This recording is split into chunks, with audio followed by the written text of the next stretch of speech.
Ever since the creation of Roblox, there have been multiple subgenres that are based off of popular games and media. But one of the oldest and most beloved subgenres of Roblox games is COD Zombies clones. It started back in 2009 with Star Battles Der Riese, where it basically was the map Der Riese, but way lower quality. More higher quality games came out since then, with games such as Project Lazarus, MMC Zombies Project, and others. But today, there's only 3 significant COD Zombies games that are prevalent on the Discover page. So we're going to be looking at these games and seeing what is really the best COD Zombies game on Roblox. First game is Corrupt Zombies, a newer game that came out in 2022. It's actually based off of Cold War Zombies, having the same systems like choosing your loadout or upgrading perks to reach their full potential. Now, me personally, I don't like Cold War. It's a game that was really overhyped due to the community not getting anything since BO4. But we're gonna look past that because, you know, that ain't fair. There are only 2 maps available to play. You got 5 from BO1 and of course Nox. Okay selection, since I've never really seen 5 on a Roblox Zombies game. Now, something I do like in the map selection is the addition of a hardcore mode. It gives you a basic pistol and reduces your health to 2 hits, much like the classic games. Really meant for people who want to experience a somewhat more classic version of zombies, but with the Cold War systems. The base gameplay is exactly like Cold War, wouldn't you have guessed it? You have the loadout system where you pick a starter weapon to use in game, the crafting system where you grab crafting items from zombies and craft throwables, or you could just kill zombies for throwables. The armor system, which gives you more health the more you upgrade it. Really, the only thing that's different with the gameplay is the lack of X filling out of the map. It is really fun gameplay. I still don't like Cold War, but the gameplay is pretty fun in that game, and same here as well. And another highlight of the gameplay is that you can actually pause the game. Yes, you can pause the Roblox game. Actually amazing, since Roblox is an online-only system, so being able to take a break mid-game without having to exploit or something is really nice. The map gameplay is really simplistic. 5 plays the exact same as actual 5, where you flip the 5 Deathcon switches to get Pack-a-Punch. The Romanian is here as well and works the exact same. He takes your guns, you have to shoot him down to get it back. The layout is the exact same as 5. Only really unique thing I found is a small Easter egg with the Winter's Howl. You can get Venom rounds by doing a small little thing with the Pentagon Thief, and it is pretty cool. It slows them down while giving the poison effect, so it does reward the player for going out and completing the Easter egg. But other than that, it's basically 5 of Cold War gameplay, so yeah. The other map, Noct, is more of a remaster than the actual map. There's more areas you can go to and more additions to the map, like Pack-a-Punch being obtainable. The Pack-a-Punch does have a thing where you can only pack for 30 seconds until a 5-minute cooldown activates, so yeah. Pretty good, to be honest. It's a nice change from the usual bare bones Noct we see from most games. The overall quality of the game is really high. The guns and animation are really nice. The maps do look really good, especially for a Roblox game. The weapon selection is pretty good, and mostly guns from Cold War, of course. The wonder weapons are pretty lacking. Like, I know maps like 5 and Noct don't really have newer wonder weapons like the Ray K or Die Shockwave, but like, it would be much more unique if we got a Cold War wonder weapon on a map, since this is the only game with Cold War mechanics. But this game did release like 2 weeks ago, so maybe we'll get more unique wonder weapons or more unique maps later on. There is some smaller things like the store where you have to spend your hard-earned corrupt coins for weapon skins or XP boosts. There's also other stuff like corrupt crystals you get in game, and they're used to upgrade weapon damage, perks, and ammo mods to make them stronger. Weapon attachment systems that use bloody crystals as currency. And the most unique thing I've seen in these games, actual characters. Yes, there are a set group of characters in each map, and they have voice lines. The voice acting in them is okay, I guess, but it's a really cool feature that no other game has done. And it does open up the possibility of the characters interacting with each other, like how BO3 does with Premise, so that's really cool. Overall, it's a really fun and more unique COD Zombies game, especially since the gameplay is based off of Cold War. The only really big problem with it is a lack of content like maps, since there's only 2. But again, it did come out recently, and on their Discord, they're working on a town map from BO2, so that's pretty cool. Next is Michael Zombies, probably the most popular COD Zombies Roblox game out right now. I'm pretty sure 99% of you guys already know this game, but we're gonna look at it, of course, you know, why not. So loading into the game, we see that there's 6 playable maps. You got the Giant, so Der Riese, Undead Nocturne, another remaster of Noct, Michael Barrel, a unique map that's based off a Cracker Barrel out of all places, fuck that place, Lighthouse, which is just a small island with a lighthouse, One Window Challenge, a map with 1 window, and Joe's Gun Game, a gun game mode with zombies in it. A really great start with the map content, especially with the addition of Gun Game and 1 Window Challenge, something we have never seen before. The gameplay is more similar to BO3 Zombies, and more unique stuff like being able to do 5-player lobbies, which is really cool. It also has a 3-hit system, much like BO3. But unlike BO3, there is no perk limit, so you can get more than 4 perks. And there's a little thing with a knife where you can multi-kill zombies. Usually it's just a slash that only kills 1, but this one can hit multiple targets, so that's pretty cool. It's way more casual friendly due to the more lenient health system and no perk limit. The first map, Dirt Reese, is really the exact same as the actual map. Spawn in, unlock map, get perk, get Wonder Waff, pack, die, end. Nothing really special about it. Undead Nocturne, on the other hand, is way more unique than Dirt Reese. There's extra stuff like perk machines and a way to unlock Pack-a-Punch. You have to shoot the Michael statue outside of the map and do a soul box meant to artificially inflate the difficulty of the map, not my words, and then teleport the Pack-a-Punch so you can use it. But the most important thing is that Michael fucking hates you for shooting the statue, so he spawns in a literal panzer to beat your ass. It does give you a free perk if you kill it, so it's a pretty good boss enemy, I guess. Michael Barrow is a custom-made map by the devs, and it's honestly the best map in the game. Throughout your time on the map, you have to use a flamethrower in order to unlock perks and buildable items. Unlocking Pack-a-Punch is actually really fun. You have to build a harness and zip line to a boss fight that will fuck you up if you're not careful. These are really cool things that do add on to the uniqueness of the map, but the best part about Michael Barrow is the endings you can get. After getting Pack-a-Punch, you have to build a helicopter with parts around the map and have the option to actually end the map. There's two endings. One is just you riding off, and the other one is a harder version of the snowman fight, but ends with you capturing him for some reason. I don't know. It's just a really good map that's fun to play. And it's the first map to actually have an Easter egg boss fight, a thing no other game has done, which is cool. The next map, Lighthouse, is a small island that you have to signal a slow ass boat in order to escape. I mean, look at this shit. One window challenges, guess what? One window. Wow. It's fun. I enjoyed it a bit with some mates.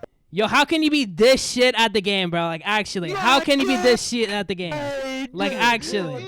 How can you beat this shit at the game? How did you die to one? Joe's gun game is pretty fun. It's basically gun game, but you kill zombies instead of players. But you can hinder players with mines, which is what this piece of shit did. Look at this. The game quality is pretty good. It doesn't really have the best models or animation, but it's passable. Now, obviously, this is supposed to be a pretty goofy game since, like, come on now, the main villain's a fucking cat standing up. Of course, this game doesn't take itself seriously. So the quality not being as good as Corrupt Zombies is to be expected. The gun selection is pretty good. You have a handful of guns from each classic game. The wonder weapons are good. You got basic stuff like the ray gun and Wonder Waff, but other stuff like Wix pistol, so it's pretty good. Some small stuff is the weapon customization where you can put some attachments on guns. The shop where you can buy attachments for your guns with coins that you get from playing the game. So overall, this game is honestly really good for a Roblox COD Zombies clone. It tries to be unique with maps, especially with stuff like one window and gun game. And it has an Easter egg, something that not many of these games have. They are working on a sequel to this game, with the first map being Kino, so that's good. The only problem I have with it is that it's not that replayable. Like either than Michael Barrow, everything gets pretty boring and they lack what makes Michael Barrow fun. It's the exact same thing how it is in game, and it's not like they're maps that have never been done before. We've seen Dirt Reese and Knock so many times, I'd rather would have gotten something like Call of the Dead or just some other map that hasn't been done on Roblox. But still a good game, on to the next, yeah. So the final game we're going to be looking at today is Resurrections. This game is mostly based off of classic COD Zombies, so from World at War to BO2. Loading into the game, there's only two playable maps, much like Corrupt. You got Dead Town, a custom-made town that's based off of Green Run from BO2, and Roots of Corruption, a remastered version of the Haunted House map in Roblox. Surprisingly, two completely unique maps. They took the themes of actual COD Zombies maps and put them in Roblox. But let's see the gameplay. The gameplay from this game is BO2 gameplay, but with sliding from BO3. And I'm not gonna lie, this is pretty difficult. The difficulty slider allows you to choose what health you have. So if you're infested with BO3 brain rot like me, you pick practice for 3 hits because you can't handle 2 hits anymore. But even then, zombies will start basically running at round 2. Yes, round fucking 2. And the knifing isn't like Michael Zombie, so you're gonna get destroyed if you're knifing more than 2 zombies. The two maps, Dead Town and Roots of Corruption, are honestly the best maps I've seen for a COD Zombies clone. Dead Town is your casual map. You got a medium-sized map, perks, Pack-a-Punch, and the box. The only unique thing I found is the fire zombie variant that randomly spawns in and destroys your health bar, so yeah. It's pretty fun, more of a sit back and play zombies map instead of watching 20 guide videos how to get pack. Roots of Corruption is the more complex map in this game. In order to progress through the map, you have to find 13 lore books and insert them into the bookshelf in the basement. But when you pick up books, undead Romanians spawn in and try to steal them. If they take them, you have to wait for the next round for them to spawn in different locations. I hate this. Doing all of this unlocks Pack-a-Punch, but there is some more smaller Easter eggs on the map. You can get a melee weapon that gives you extra stuff like perks and upgrades for the wonder weapon, which is the Blundergats, already better than most of the other games by a mile. There's also the boss boss enemy, which is literally just a Thrasher from Zetsubo, and he's just as annoying as Zetsubo, but he at least gives you useful stuff like a free perk if you kill him in a certain spot. Overall, this is honestly the best Roblox COD Zombies map I've played, and it really does feel like something that you would see in the workshop for BO3. The quality of this game is really the best part about it. It goes for the classic Roblox style with locations like the haunted house and mix it with themes in COD Zombies. Like Roots of Corruption is really similar to Mob of the Dead with its theme. Even just the small stuff like the loading screen are based off of the BO2 loading screens. The guns being the BO2 arsenal is good as well. I really like how it doesn't just copy and paste existing maps we've seen multiple times and actually tries to make original maps with themes from COD Zombies. There are some small stuff as well, like being able to get the Wunderwaffen Ray Gun Mark II from the box. Too bad they require a game pass for them. Like, come on, man, why is it locked behind a game pass? It would have been much better as a Wunderwaffen in Dead Town or something. Overall, it's a really enjoyable game that I actually was surprised how well made it was, especially seeing the player count. Although the biggest problem with this game is that there's not really content in it. Much similar to Corrupt Zombies, but that game just came out, so it's expected. Roots of Corruption came out 11 months ago, and I haven't seen anything about a new map coming out. So yeah, that's really the most unfortunate thing about it. So after playing these 3 games, we gotta find out what is the best COD Zombies clone on Roblox. And to be honest, Resurrections takes the cake. Although it's significantly harder than the first 2, the content inside it is really fun and unique. Corrupt Zombies is only unique because the gameplay is Cold War. The maps play the exact same with pretty minor changes, and it gets boring after a while. Michael Zombies is a step up, but even with 6 maps, half of them are just something you play once and hop off. And the 2 actual maps have the exact same problem as Corrupt Zombies. They're the exact same with nothing new. Only one map is actually unique, but it's still just one small map that gets boring after a while. Resurrections is the best because of how unique the maps are in the game. They have really fun mechanics and honestly is more engaging. They take the old Roblox theme and combine it with COD Zombies, something that hasn't been done before. So yeah, Resurrections is the best. Okay, yeah, bye bye.